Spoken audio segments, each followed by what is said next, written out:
We helped a gym owner add 55 new members in the month of March. And in this video, I'm going to give you a step-by-step breakdown of exactly what we did, everything from the ads to the follow-up to the strategy that made it happen. Now, this is my man, CJ. CJ has been open for about 10 years, and he's a good friend of mine. Now, up until January of 2026, he grew his gyms with 28-day LBOs. LBOs is a low barrier offer. That's usually when you run a front-end program at a massive discount. This could be like 14 days for $14, 28 days for $47, something like that. And he had great success. So he was able to build his gyms up to $1 million locations doing that.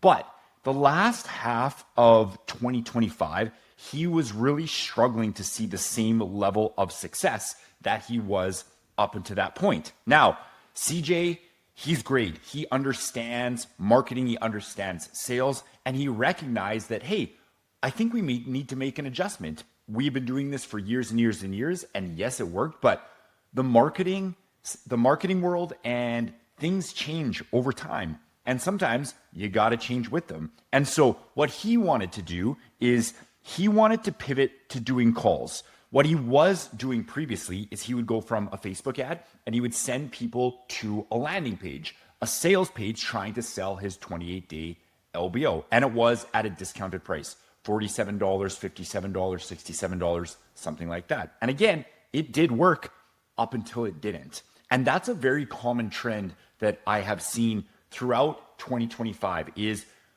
things that gym owners were doing up until that point really stopped working. There's a few different reasons. I think one, just the marketing ecosystem has changed a lot, but probably most importantly is trust is at an all-time low. And so when we do that, we are not able to build the level of trust that most people need in order to make a transaction.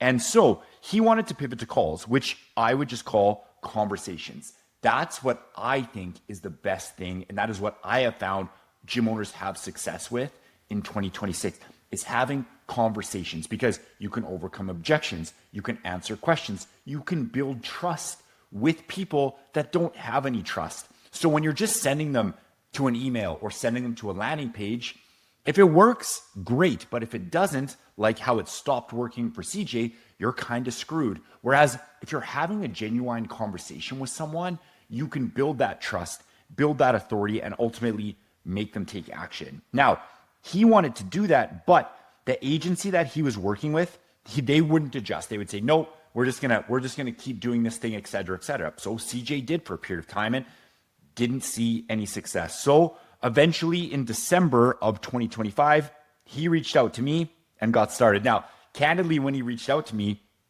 I was like, I don't know how this conversation is going to go, because I don't run 28-day LBOs for my clients. I don't believe it's the best thing to do in 2026. And if someone wants to do that, that's great, but that's not what I do with our clients. And so I thought he was going to come to me and say, hey, Joel, can you just run my ads for my 28-day program? And I was going to say no. But he didn't. He said, hey, this is what's happened. This is what I want to do. Can you help me? And I was pleasantly surprised. And I said, let's get to work. Now, let's talk about the first initial steps that he took, and then ultimately the strategy that we have put in place that has allowed him to sign up 55 members in the month of March. The first thing that he did before he even started working with me was he hired Matt. Matt has had years of sales, and CJ recognized that, hey, if we're going to do this, I need to have a dedicated person to sales, especially because CJ has 2 locations. And so he hired Matt. But Matt had no experience in the fitness industry. He was in sales, but not selling fitness. And so that took a little bit of an adjustment for him. But CJ had already laid the foundation because he knew this was the direction that he wanted to go. Now, the next thing we did was we kept their 28-day process. They had a process that was working. What wasn't working for them is getting people signed up into their 28-day program. And so that is what we needed to change. So we kept their 28-day program. I'm a big believer in taking baby steps. If you have something that's working, what can we do to optimize it, not necessarily change everything? So we said, let's keep your 28-day process, but we're not making it an LBO anymore, and we're not sending people to a landing page. So what we did, we kept that the same, but now we were generating leads and we were booking calls for Matt to have with these prospects.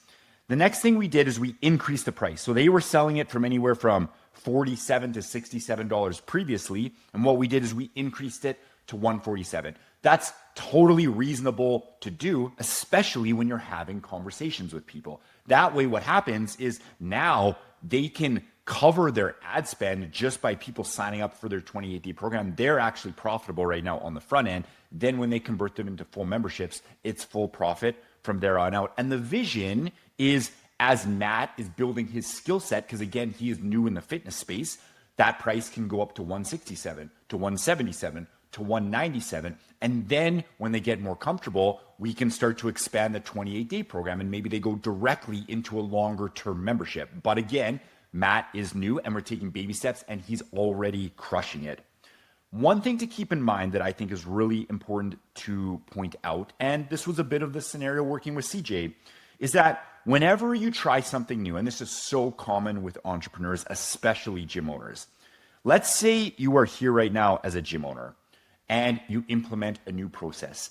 Typically what happens is your performance will go down. It's new. It's a new process. Your team is new to it. You have to get your feet wet. You have to understand it. That takes a bit of time. We have to see what's working for you and your team, make some adjustments. So what happens is usually for the first month or so, your performance will decline.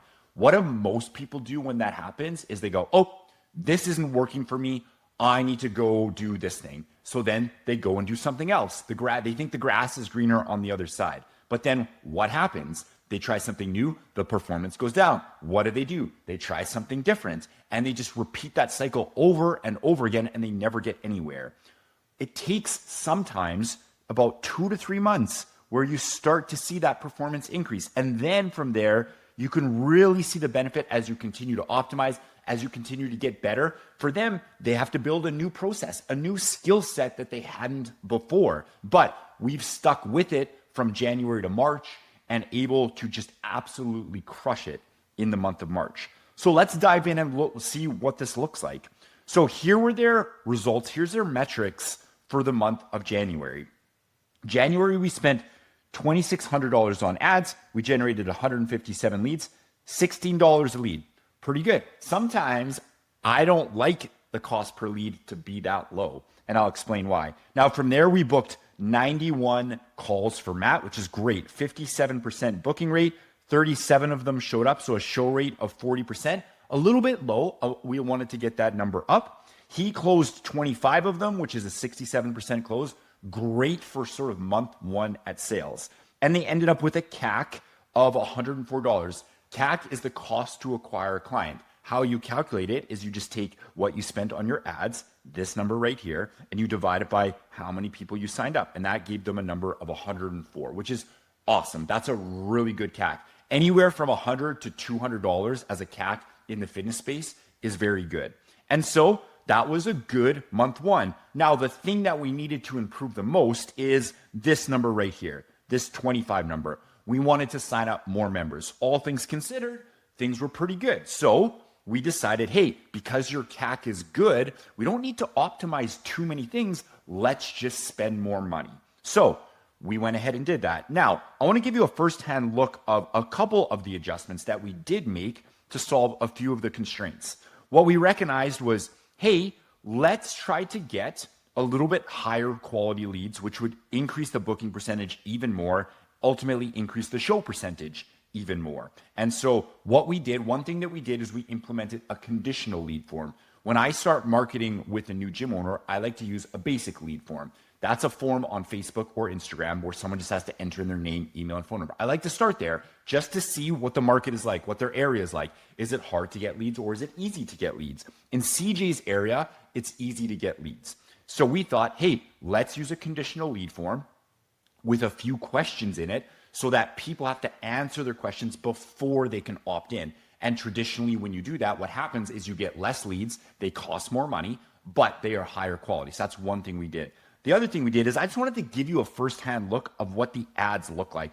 I'm a big believer in what I call transformational based marketing. I'm a big believer in the messaging that you use matters. Most gym owners, what they're relying on is a discount. They're relying on the offer. We have an offer in here too, but when most people think about the offer, what they're thinking of is how can I make it seem really sexy from a price standpoint? So they do a 7-day free trial, 14 days for $14, 28 days for whatever, $47. They're focusing on the price and the discount. That's what so many gyms do. And you just get lost in the noise, because why would a prospect pick you over this gym when everyone's doing the same shit? And so what I'm a big believer in is find out who your ideal avatar is. For CJ and his team, it is women 40 to 60. Nail the messaging. So you can see in here, here's the ad copy, here's the ad creative. Now we have multiple ad creatives, but here's the ad copy that we use. You can see there's nothing in here about a trial, a discount, anything like that. We are attracting people based on the results that they want and what they're experiencing in their life. We use the words hormone changes. We're talking a little bit about menopause. We're talking about things that, women 40 to 60, they don't have 2 hours to spend in the gym every day. We're using that language so that we're attracting people because they see this and they go, those are the results that I'm looking for. Those are the problems that I have. It sounds like this place is a really good place for me. Now we're attracting high quality leads that are interested in that, not interested in a discount. So that gives you a firsthand look of the type of marketing that we use with our clients to drive higher quality leads. Now, I also wanted to give you an example of what a conditional lead form looks like. Usually when we build a conditional lead form, it has about 5 or 6 questions. Now, I just picked the last 2 questions because these are the ones that really drive if a contact can opt in or not. The first few questions are kind of like, what's your goals? What do you struggle with, etc. These are the last 2 questions that we put on the lead form. Assuming this is the right fit, how soon are you wanting support with your health and fitness? We put right away, within the month, or just browsing right now. If a contact selects right away or within the month, we let them move to the next question, which is this one right here. If they select just browsing right now, we take them to the end of the lead form that says, hey, it doesn't sound like our program is the best fit for you right now. Because we don't want to waste our time with people that are just browsing. Now, if they move to the next question, it's a bit of a price framing question. We don't have the price in there, but what we're doing is we're positioning the program, letting them know this isn't a basic or cheap program. It's also not as expensive as personal training. Are you willing and able to invest in your health if the program is the right fit for you?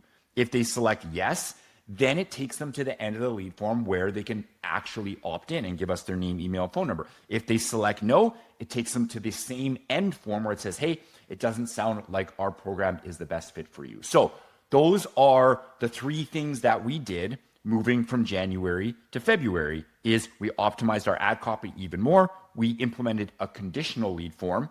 And then we just increased our ad spend because our CAC, our cost of acquiring the client, was good.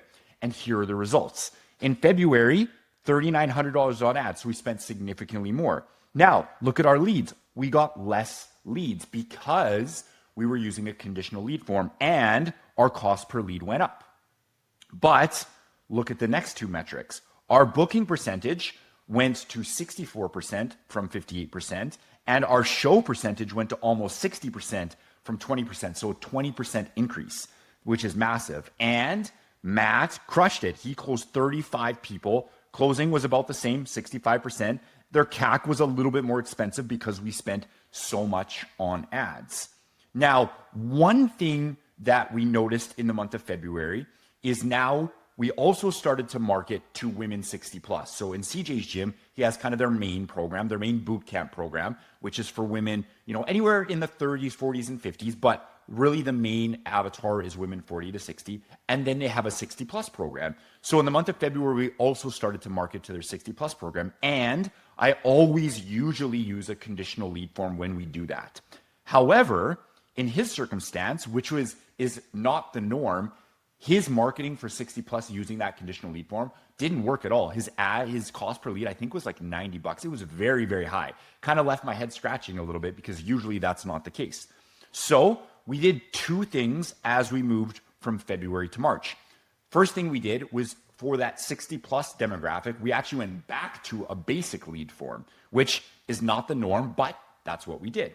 The other thing that we did is they reached out and they said, hey, everything's going good. We're now marketing for women 40 to 60. We're nailing our marketing for 60 plus. Let's also start targeting men. And I said, hey, let's do it. And so what we did is we also started to target men in the age range of 40 to 60. And here's the results. So we had great results in the month of March from marketing a male demographic. You could see overall, that's about 50, that's about 30. So we got about almost 80 leads. You can see the cost per lead, pretty good. And so we were really happy with those results. And Matt started to sign up males as well. Now, here are their results for the month of March. We spent $3,700 on our ads, 283 leads. So we got way more leads. That was mainly because of that 60 plus program moving from a conditional lead form to a basic lead form. Now, there was a little bit of a negative outcome of doing that, which I'll show you here. Now, cost per lead went back down because of what I just explained. Here's where it impacted those metrics. We booked 86 calls, so our booking percentage went way down, all because of we went from a conditional lead form to a basic lead form only for the 60 plus demographic. Now, from there, 44 people showed up, so our show percentage went down because of that a little bit, but Matt did a really good job at their closing. Look at this, closed 55. So this is 125%. That's because he got a few other people that didn't come through this funnel to sign up. So in the month of March, he got 55 people at a CAC of $68, which is just incredible. And so those are the steps that we have taken over the course of January, February, March to get them to a place where they signed up 55 members in the month of March. Now, a couple more things we're working on moving forward. We've really nailed our marketing for their primary program with women 40 to 60. Our males for their primary program is also crushing it. For their 60 plus, we have to find that sweet spot. We had conditional lead form with about 5 or 6 questions. That was too expensive. Then going to their basic lead form was too easy. We got too many leads at too low of a price. Now we have to find that sweet spot of maybe using a couple questions. What are those questions? So that's what we're working on. But overall, you can see the performance increase over January, February, and March. So here's some main takeaways that you can implement into your gym. Number 1, conversations sell. I have found that in the world that we are in 2026 with trust at an all-time low, the best way to get new members for your gym is to just have conversations. And this is what we're implementing with all our clients. CJ and his team, they're selling right over the phone. So they book a call, his sales lead, Matt, he sells them directly into these programs. We have about half of our clients that we work with are doing that. The other half, what they're doing is they're getting on the phone, but then they're booking them in for a 7-day trial and they come in and they do a few workouts. The reason, if you market a 7-day trial and you get someone to try to opt in and start, it doesn't work. But if you attract them with transformational based ads like this, and then they book a call, we call that a no sweat intro call. And on that call, gym owners and their team members are having conversations. They're not even selling them. They're just booking them into a trial, and that is crushing it. So you don't necessarily have to sell on the phone, but if you want to have more success, you got to have conversations. Number 2, be patient. It took us, even though his January numbers were good, we weren't satisfied with only signing up 25. And it took us another 2 months to make the necessary adjustments to get to the place where we now sign up 55 members in the month of March. So be patient. Remember that when you start a new process, whether that's marketing, whether that's sales, whether that's fulfillment or retention within your gym, it might take 2 to 3 months to start to see the fruits of your labor. Don't quit, just continue to optimize. Number 3, be focused on sales. One thing CJ has always done is he understands marketing and sales. That's why in the latter half of 2025, when he wasn't having success, he was reach out to his agency and say, hey, this isn't working. Can we adjust to this? Now, unfortunately, that agency didn't want to do that. And I guess lucky for me, he reached out to me, and he's a good friend of mine and we've really enjoyed working together. But you got to be focused on sales. I see it so much, unfortunately, where gym owners, they're focused on everything else except marketing, except lead follow-up, except sales. But that's the lifeblood of your gym, especially if you're not profitable. The only thing you should be focused on, I shouldn't say the only thing, you have to fulfill on your service. But the primary thing you should be focused on if you're not profitable is marketing and sales. You got to be focused on it. And number 4, messaging matters. One of the reasons CJ's team has had so much success is because we started to attract people with transformational based marketing, not on a discount, not come do my 28-day program for $47. People don't necessarily want a discount. What people want is a result. Deliver that result, use that messaging in your ads, and use the messaging that is your ideal client. Now, all gyms, their ideal client isn't women to 40 to 60. For some people, it's women in their 20s and 30s or males in their 20s and 30s. But what you got to do, no matter what your ideal client is use the messaging that's important to them. Use the messaging that will attract that person. What are their goals? What are their problems? And how does your program close the gap? Get them to the goals that they want by overcoming the problems that they have. Now, if you would like to see how you can add $78,000 to your gym annually, click on the link below and book a demo call with me.